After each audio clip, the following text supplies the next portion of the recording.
හැමෝම ආයිබෝන් කියලා පිළිගන්නවා Headspace YouTube channel එකට.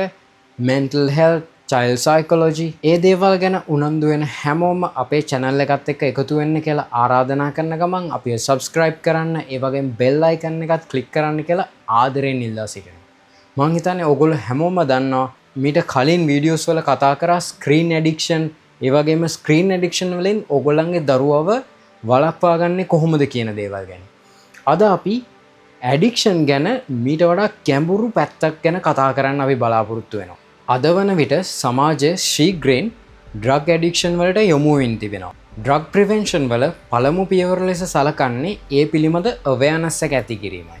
Road to Drug Prevention series එකේ පළමු වීඩියෝ එක ලෙස අපි substance addiction වලට බලපාන ප්‍රධාන කාරණා 6ක් ගැන අද අපි කතා කරනවා. අපි දන්නවා දෙයක් ගැන ගැඹුරින් අපි සලකනකොට අපිට තියෙනවා theory of change කියලා සිස්ටම් එකක්. අපි ඒක හරහා තමයි දෙයක් මර්ධනය කරන්න, අඩු කරන්න. නැත්තම් ඇත්තටම ඒකින් යන බලපෑම අඩු කරන්න අපි කතා කරන්නේ විශේෂයෙන්ම ඒ theory of change කියන concept එක යටතේ.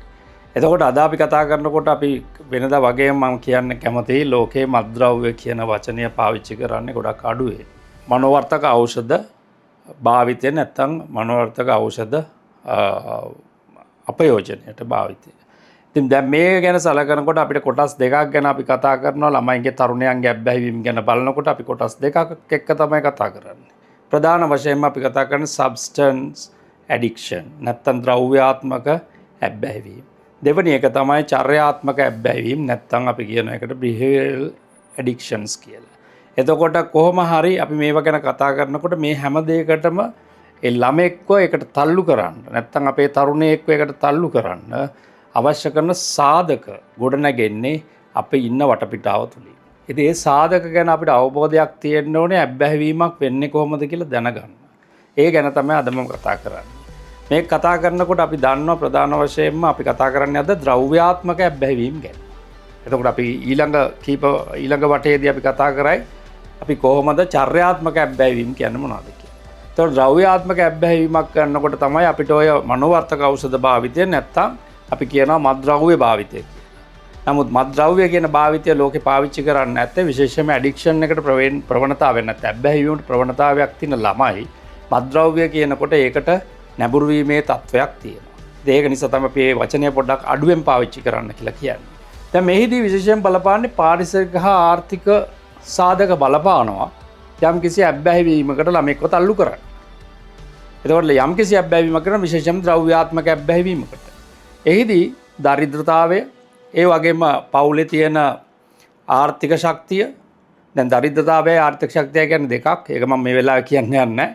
එතකොට ඒ වගේම අපරාධ වටපිටාව තුල තියෙන පරිසරය තුල තියෙන අපරාධමය తত্ত্বය ළමයෙකුට බලපාන. ඒ වගේම ප්‍රධාන වශයෙන්ම ක්‍රීඩාව සහ විනෝදාංශ නැතිවීම. දැන් ළමයෙකුට අත්‍යවශ්‍ය දෙයක් තමයි සංගීතය, විනෝදාස්වාදය, ක්‍රීඩාව. මේ තුනම ඕනේ ළමෙක්ගේ සංවර්ධන. විශේෂයෙන් තරුණ වියට අවුරුදු 12 පයින්නකොට මේවා ඕනේ. දැන් මේවා නැති වුණොත් ඔහුට සාධක තියෙනවා වෙනත් විකල්පයකට යන්න. ඒ වගේ අපි දන්නා පවුලේ සාධක. විශේෂයෙන් පවුලේ සාධක බලනකොට දෙමාපියන්ගේ සහයෝගයේ සම්බන්ධතාවය, දරුවාගේ සුරක්ෂිතභාවය රැකවරණය කොහොමද දෙන්නේ? ඒ වගේම අවශ්‍ය කරන ආදරය, කරුණාව, සෙනෙහස සහ බඩගින්න ඒවා කොහොමද එයාව ගොඩනගනකොට අවශ්‍ය කරන පසුබිම නිර්මාණය කරලා තියෙන්නේ? ඒ වගේ සහාය, ඒ කියන්නේ පවුලේ සහාය කොතරම් තියනවද දරුවෙක්ව ගොඩනගන්න? ඒ වගේම අපි කියන දෙමව්පිය ආරක්ෂණය කොච්චර තියනවද කියලා. මේ මතත් තීරණය වෙනවා ඔහුව බැහැවීමට තල්ලු වෙන්න. දැන් තල්ලු වෙන්නේ නැති වෙන්න නම් මේවා හරි විදිහට තියෙන්න ධනාත්මක. මේවා අඩු වෙන්න ඔහු ද්‍රව්‍යාත්මක බැහැවීමට යන්න තියෙන ප්‍රවණතාවය වැඩි. ඊට පස්සේ අපි බලනකොට සමාජ සාධක. මොනවා සමාජ සාධක කියන්නේ? ඉතින් ප්‍රදේශයේ තියෙන බහුලත්වය. ඒක සමාජ සාධක. ඒ ජීවත් වෙන සමාජය තුළ තියෙන විශේෂයෙන්ම ඒ පසුබිම ඔහුට බලපානවා. ඒ වගේම බලපාන ඔහුත් එක්ක ඉන්න වටපිටාවේ ඉන්න තරුණියන්.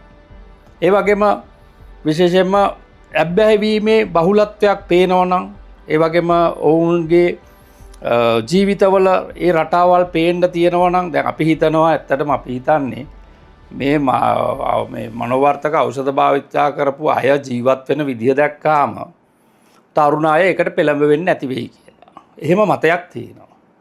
නමුත් අනිවාර්යයෙන්ම ඔවුන්ගේ ඇතිවෙන්නා වූ තත්වයන් වලදී ඔවුන් කොච්චර දැක්කත් කොච්චර ඒවා ගැන අධ්‍යයනයට දක්ුණත් ඔවුන්ට ඒකේ අත්දැකීම් තිබුණත් ඒකේ වැඩි තත්ත්වයක් තියෙනවා ඒ තත්ත්වයට යන්න. හේතුව තමයි ඒ පළාත තුල ඒ ප්‍රජාව තුල මිතුරන්ගෙන් වෙන බලපෑම. ඒ වගේම සමාජ අනන්‍යතාවයක් ඕනේ තරුණයෙකුට ජීවත් වෙනකොට ඒ අනන්‍යතාවය නැතිවීම හරහා ඔව්ව තල්ලු වෙනවා මේ ද්‍රව්‍යාත්මක අබ්බැහිවීම් වලට. දැන් ඊළඟට අපි බලනකොට අපිට තියෙනවා විශේෂයෙන් මේකට බලපාන අධ්‍යාපන තත්ත්වය. දැන් මම මතකයි මම එක කාලේ ඉගෙන ගන්නකොට රිසර්ච් එකක් කරා කොයි අධ්‍යාපන මට්ටමේ අයද වැඩිපුරම යොමු වෙන්නේ කියලා. ඒදී අපිට අඳුර ගන්න පුළුවන් වුණේ තත්ත්වය තමයි වැඩි O level ලියන්න ඉන්න. O level ලියලා ඉවර නෙමෙයි. O level ලියන්න ඉන්න අය. ඒ කියන්නේ 9 වෙනි වසරත් 10 වසරත් අය තමයි වැඩියෙන්ම මේක අත්හදා බලන්නේ. එතකොට මේ අත්හදා බලනකොට වැඩියෙන්ම නැඹුරු වීමේ ප්‍රවණතාවයක් තියෙන්නේ මොන තත්ත්වයේ ඉන්න තරුණයන්ද කියලා බලපුවාම දිගින් දිගටම පාසල් එන්නේ නැති. දෙවැනි එක අනිත් එක තමයි සාක්ෂරතාවය, කියවීමේ ලිවීමේ හැකියාව, ගණිතමය සංකල්ප ගොඩනැගීමේ හැකියාව නැති. අනිත් එක තමයි මානසික ආතතියක් තියෙන, කාංසාවක් තියෙන, පාසලේ ශ්‍රේණියේ හරි විදියට අවශ්‍ය කරන විෂය ශාස්ත්‍රයන් වල නියැලෙන්න බැරි. ඒ වගේම ධනාත්මකව සුව සංකල්පයක් නැති, අනන්‍යතාවයක් නැති, පෞරුෂයක් නැති තත්ත්වය.